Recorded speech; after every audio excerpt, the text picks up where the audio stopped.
Jesus, ich bitte, dass unser Herz offen ist. Wir heißen dich willkommen jetzt gerade unter uns, in unserer Wohnung, der Stube, dem Ort, wo wir sind. Und ich bitte, dass du uns mit uns redest. Wir öffnen unsere Augen, unsere Ohren. Wir sagen, komm und red mit unserem Herz. Amen. Amen.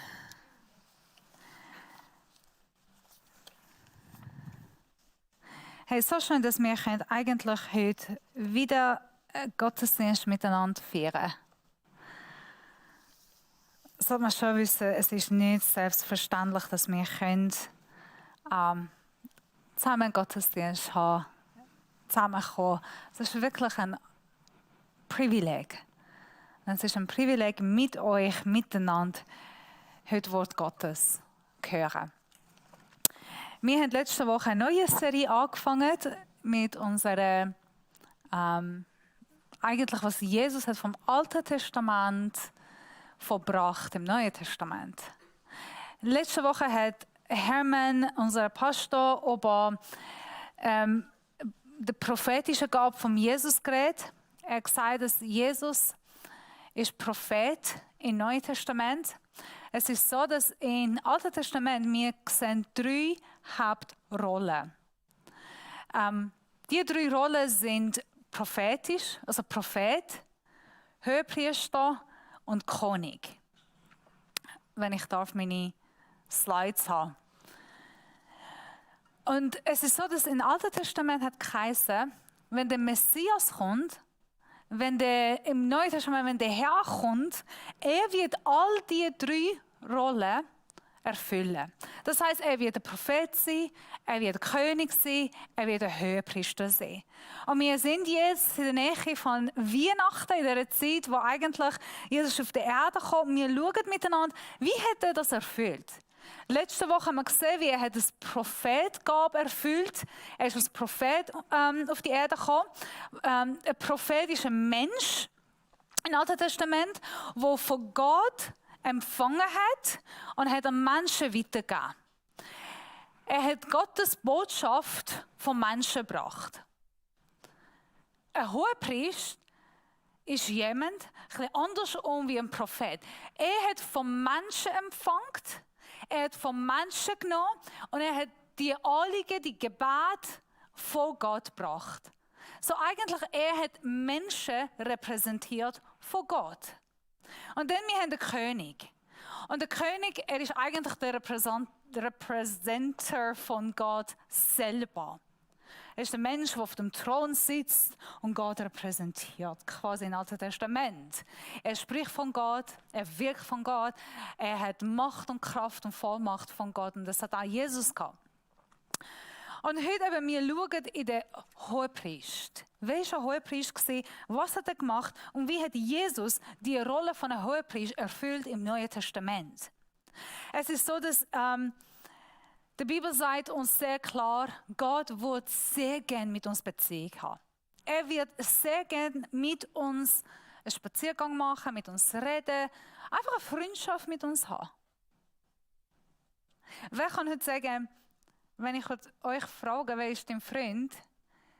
Wer sagt, Jesus? Wer ist dein bester Freund? Niemand denkt, ich sage es Jesus. Das ist einfach komisch. Gell? Wenn ich heute euch komme und sage, hey, wer ist dein bester Freund? Dann sagst du, Katha, Micha, Silvia, was auch immer. Aber die Anliegen von Gott ist, dass er unser bester Freund sein kann. Und wenn du Gott fragst, wer ist dein bester Freund, er fängt an, eine Liste von den Namen zu erwähnen. Und glaub mir, in seiner Liste ist auch dein Name. Sein Herz schlägt dafür, dass wir eine enge, intime Beziehung mit ihm haben. Das ist von Anfang an so gesehen. Was heisst intime Beziehung? Dass wir seine Stimme hören, dass wir mit ihm laufen, dass wir mit ihm reden, dass wir jederzeit einfach in seiner Gegenwart sein, ihm spüren, dass wir sehen, wie er uns umarmt. Das ist seine Leidenschaft. Aber leider, im Alten Testament, wegen Sünde, das ist nicht mehr möglich gewesen. Weil Sünde kann nicht in Gottes Gegenwart sein. Gott ist heilig und Sünde ist unheilig. Und wir sind alle Sünder. Das heisst, wir haben alle Ziele verfehlt. Manchmal ein bisschen mehr, es gibt Leute ein bisschen weniger, aber wir sind alle Sünder. Und das Wort Gottes sagt sehr klar, der Lohn von der Sünde ist Tod. Wenn man sündigt, dann ist auch Tod. Und die Bibel sagt auch sehr klar in Hebräer 9,2, ohne Blut Vergebung ist nicht möglich von Sünde. Sünde bringt Tod, Blut bringt Leben. Also wenn du kein Blut in deinem Körper hast, dann hast du kein Leben. In dem Blut ist Leben. Und so hat Gott gesagt, okay, im Alten Testament, ihr könnt ein Tier opfern, ihr könnt Blut von einem Tier wegnehmen und so werde ich eure Sünde vergeben. Für jede Sünde, was ihr macht, wenn ihr ein Tier bringen, Opfer von meinem Auge und so wird eure Sünde vergeben. Anders würde nicht gehen, weil vor dem Tod muss Leben geben. Und ein Hohepriester oder einfach ein Priester im Alten Testament, das haben sie oft gemacht. Also die haben täglich, Tag und Nacht, Opfer gebracht in den Tempel, in der Stiftshütte. Tag und Nacht hat Opfer müssen brennen. Habt ihr das gewusst? Es war nicht nur ein Tag, sondern ganz Jahr durch, Tag und Nacht, die haben Opfer gebracht. Aber die Hohepriester, hat nochmal etwas anderes gemacht. In dem ganzen Alten Testament hat nur ein Mensch dürfen Gott näher begegnen. Nur ein Mensch. Nur ein Mensch hat Gott erleben, Gott sehen. Und dieser Mensch war der Hohepriester. Und er konnte nur einmal im Jahr, nach etwa 6 Monaten, Ritual, Körperwaschung und viel Opfer. Ein Tag im Jahr, an der Versöhnungstag, in Gottes Gegenwart eintreten in aller Heiligen. Nur eine. Einmal im Jahr, nach 6 Monaten Ritual. Darf ich den nächsten Slide haben mit Kleidern von der Hohepriester? Und das ist so, ein normaler Priester hat weiße Kleider gehabt. Das, was dort drinnen steht, das hat jeder Priester gehabt. Weiße Kleider, eine weiße Hut. Aber ein Hohepriester hat andere Kleider gehabt. Ich werde nächstes Jahr sehr gerne mal in die Kleider der Hohepriester ein bisschen reingehen, weil die sind so signifikant, die sind so speziell, auch für uns, was Jesus hat dadurch für uns gemacht. Aber das hat er müssen anlegen an dem Tag und er ist dann in den Tempel hineingegangen. Ich habe gesagt, der Hohepriester hat Menschen repräsentiert. Und es hat 2 Sachen passieren. An dem Tag, wo er in der Allerheiligsten im Tempel hineingegangen ist, konnten 2 Sachen passieren. Entweder ist er gestorben, weil er nicht ganz heilig war und nicht ganz ohne Sünde. Und er hat etwas verfehlt, die Arme. Er ist hineingegangen, ist er gestorben und ihr seht hier unten von seinem Kleid sind Glocken. Wenn er sich bewegt hat, haben alle die Glocken gehört. Und auf seinem Fuß haben sie ein Seil verbunden. Und wenn sie keine Glocken mehr gehört haben, mussten sie ihm rausziehen, weil niemand reingehen durfte. Und so mit viel Ehrfurcht. Er ist in Gottes Gegenwart eingetreten, um die Menschheit zu repräsentieren. Darf ich euch einen interessanten Fakt geben? Der Hohepriester, wenn er guter Mensch wäre, hätte er gelebt. Aber auch wenn Israel, die ganze Bevölkerung, etwas falsch gemacht hat, wenn sie schlechte Bevölkerung sind, ist egal gewesen. Weil er ist gut, weil er hat gelebt, hat Gott die ganze Bevölkerung gesegnet. Damals war es so, einmal im Jahr, der wichtigste Tag im Jahr, der Tag von Versöhnung. Der ganze Israel hat gewartet, voraus. Die ganze Israel, die ganze Bevölkerung. Die wartet, bis der Hohepriester in den Tempel hineingeht und dann schaut, kommt er raus oder nicht. Wieso? Also ich meine, wenn er stirbt, dann Pech von ihm, aber das wird auch etwas von der Bevölkerung heißen. Wenn der Hohepriester starb in den Tempel, das hat geheißen, ein ganzes Jahr, wo die Bevölkerung ein Jahr vom Leiden, von Hungernot, von Angriffen von den Feinden erleben. Ein ganzes Jahr werden sie leiden, wenn er sterben will. Aber wenn der Hohepriester lebendig rauskommt vom Tempel, hat geheißen, die Volk wird gesegnet.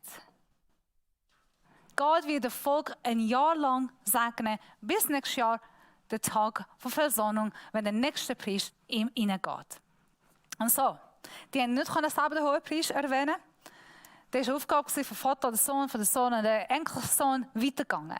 So, wenn der Vater ein guter Mann war, er ist in den Tempel hineingegangen, er hat gelebt, aber sein Sohn sind nicht so gute Kinder gewesen. Das sehen wir auch von dem Sohn von Samuel, von dem Sohn von Eli, die auch gestorben sind. Puh. Bad luck für Israel. Sie wurden das ganze Jahr leiden. Es ist interessant. Der Sohn von Eli sind schlechte Menschen gewesen, aber Israel sind gute Menschen gewesen. Aber trotzdem, wegen sie, hat Israel auch müssen leiden. Samuel ist gut gewesen. Das Volk hat nicht so Gott gehört. Und trotzdem hat Gott Volk gesegnet wegen Samuel. Wieso? Weil er hat Menschen repräsentiert. Wie hat er Menschen repräsentiert? Es gibt ein Foto da, und ich werde nur die zwei Sachen kurz erwähnen. Ein hoher Priester, habt ihr gesehen, er hat eine Brustplatte getragen. Auf dieser Brustplatte, die er getragen hat, sind 6 Steine, spezielle Steine gestanden. Aber neben dem, ich sage es noch geschwind, da oben sehen die auch 2 Steine auf seinen Schultern. Das sind schwarze Steine, graviert auf dem. Auf jedem Stein sind 6 Namen von dem Volk Israel gesehen. 6 Namen auf einer Seite, 6 Namen auf der anderen Seite. Auf der Schulter hat er die ganze Last und Sünde von der Bevölkerung getragen. Auf seine Schulter, er ist in den Allheiligen hineingegangen mit all Last von dem Volk. Und hat alles auf seine Schulter mitgenommen. Aber auf seine Brust, also das ist der, nicht individuell, sondern das Wort habe ich kollektiv, merci. Ein Kollektiv von der ganzen Israel hat er mitgenommen. Er hat ganz Israel auf seine Schulter mitgenommen. Aber dann auf die Brust, auf sein Herz, er hat jeden einzelnen Namen gehabt. Von jedem Stamm. Auf sein Herz hat jeder individuelle Stamm mitgenommen. Und da ist auf sein Herz. Auf sein Herz hat ihre Sorge mitgenommen. Auf sein Herz hat ihre Sünde mitgenommen. Auf sein Herz hat ihre Gedanken mitgenommen. Er hat Liebe mit dem mitgenommen. Auf Schulter ist Belastung, auf Herz sind ihre Leben. Jeder individuelle Mensch. Im Neuen Testament, wir lesen,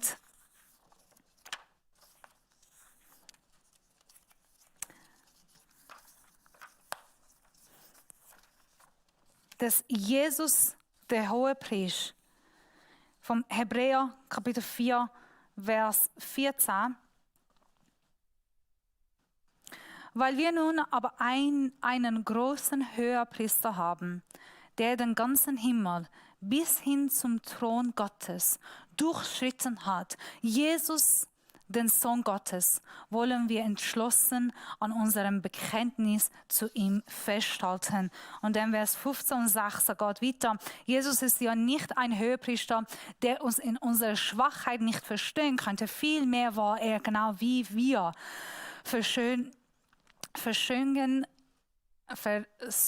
Versuchungen aller Art ausgesetzt, allerdings mit dem entscheidenden Unterschied, dass er ohne Sünde bleibt. Wir wollen also vor Zuversicht vor den Thron unserer gnädigen Gottes treten, damit er uns ein Erbarmen schenkt und uns seine Gnade erfahren lässt und wir zur rechten Seite die Hilfe bekommen, die wir brauchen. Also im Neuen Testament heißt so, Jesus ist auf die Erde gekommen.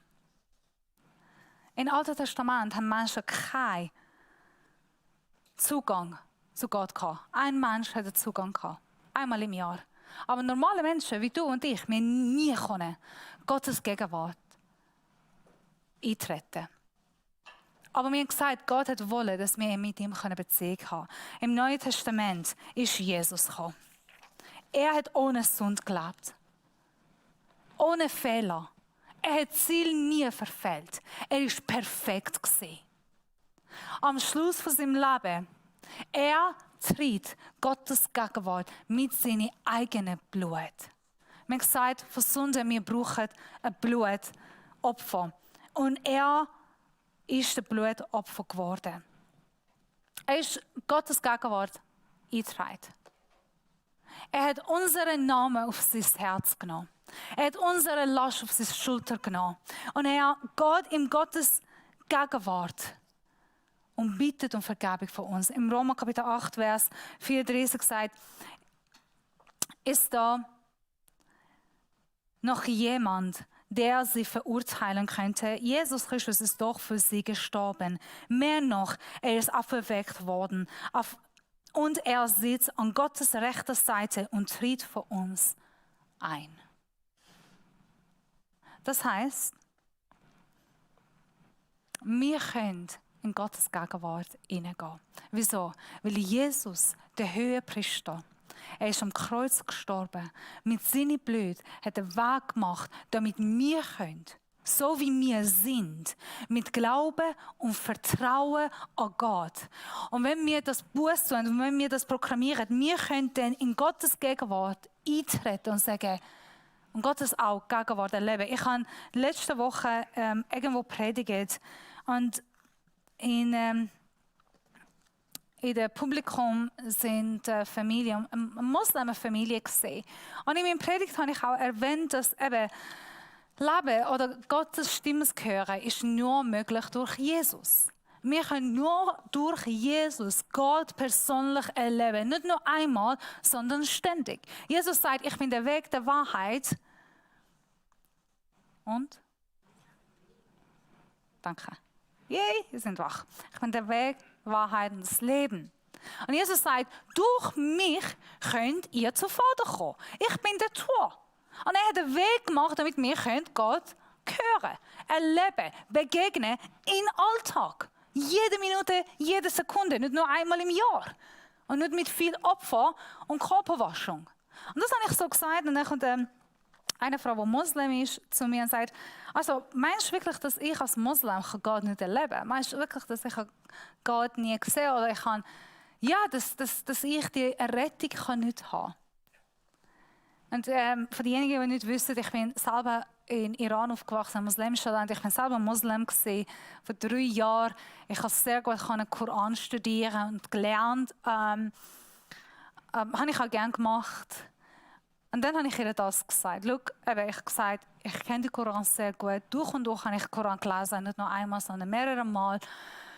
Bin im Islam auch aufgewachsen, in der Schule und alles. Und ich habe ihr gesagt, schau, ich bin erstens kein Gott, ich kann dich nicht verurteilen.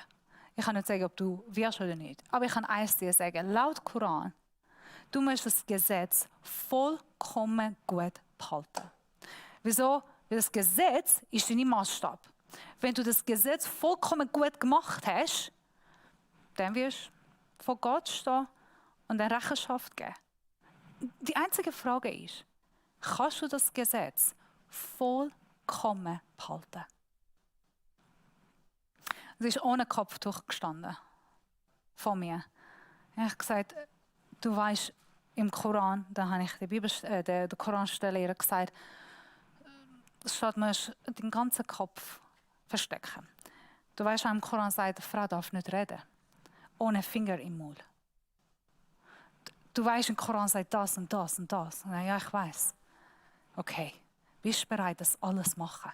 Also nicht nur bereit, sondern kannst du das alles erfüllen, so wie alles im Koran steht. Du, ich wünsche, dass du alles machen kannst. Und ich werde dich ermutigen, wenn du Islam würdest wählen, mach alles perfekt, wie du kannst. Weil schlussendlich auf dein Gesetz wirst du verurteilt. Auf Gesetz.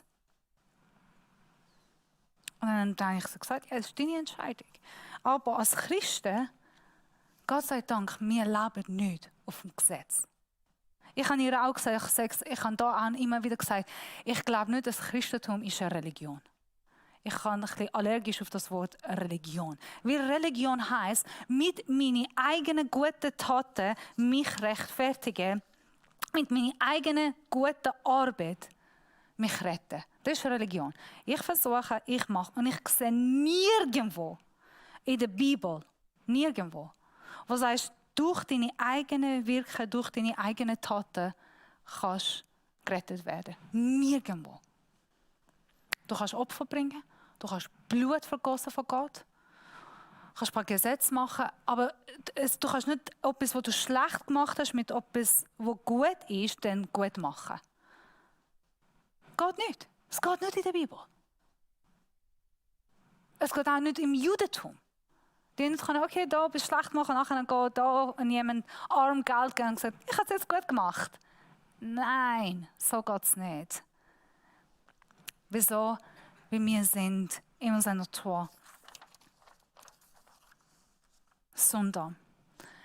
Ich darf die Band auf der Bühne haben.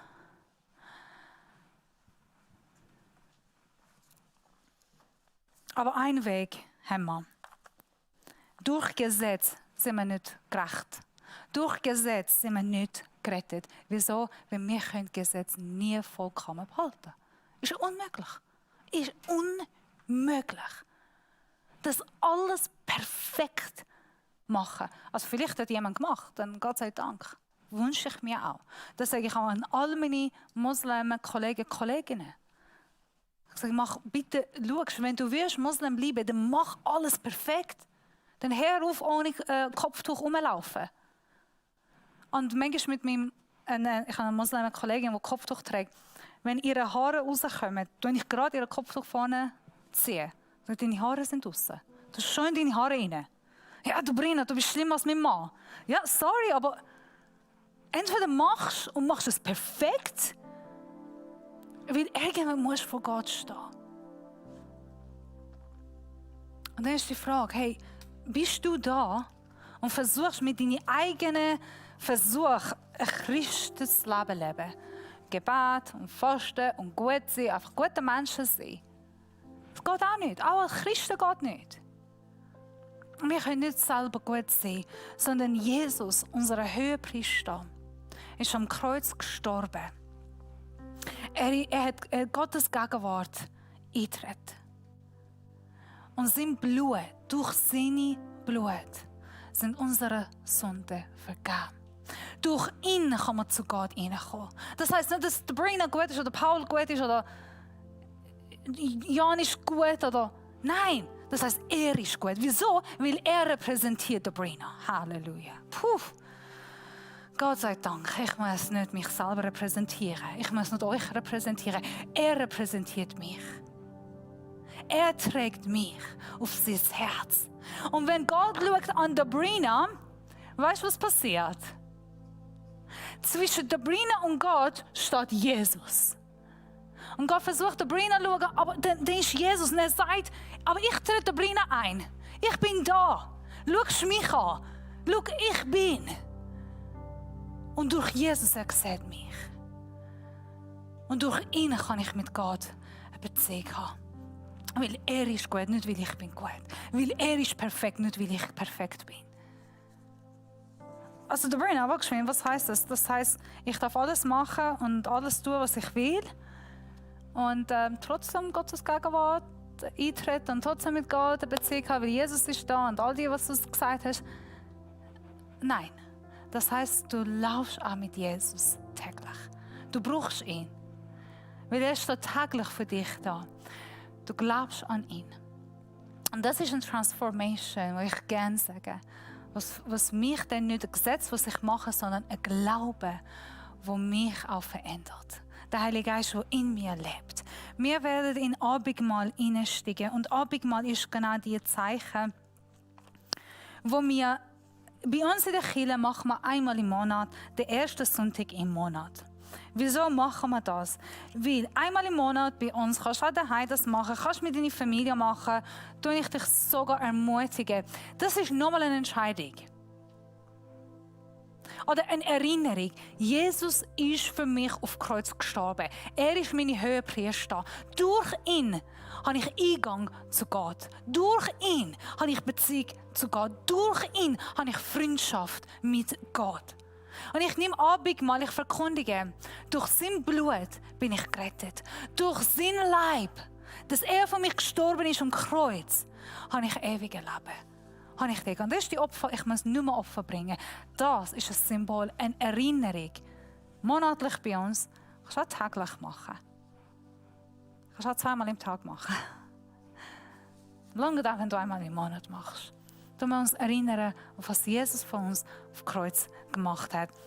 Und so, bevor Jesus gestorben ist, er nahm Brot und dankte Gott dafür und brach es in Stücke und gab es den Jüngern mit den Worten: Das ist mein Leib, der für euch hingegeben wird. Tut das, um euch an mich zu erinnern. Also den Tod, an dem, was er am Kreuz gemacht hat. Und ebenso nahm er, nachdem sie gegessen hätten, einen Becher mit Wein und gab ihn den Jüngern mit den Worten: Dieser Becher ist der neue Bund, besiegelt mit meinem Blut, das für euch vergossen wird. Ich habe es vergessen, euch zu sagen. All die Steine, die ein Hohepriester auf sich getragen hat, all die Schulterstein und Brustblattstein, sind Siegelsteine gewesen. Das sind spezielle Steine, die du für Siegeln brauchst. Sie sind graviert gewesen. Und diese Steine, wenn du einen Bund hast mit jemandem gemacht hast, du solche Steine genommen, um den Bund zu versiegeln. Jesus hat einen Bund gemacht und das hat er mit seinem Blut versiegelt.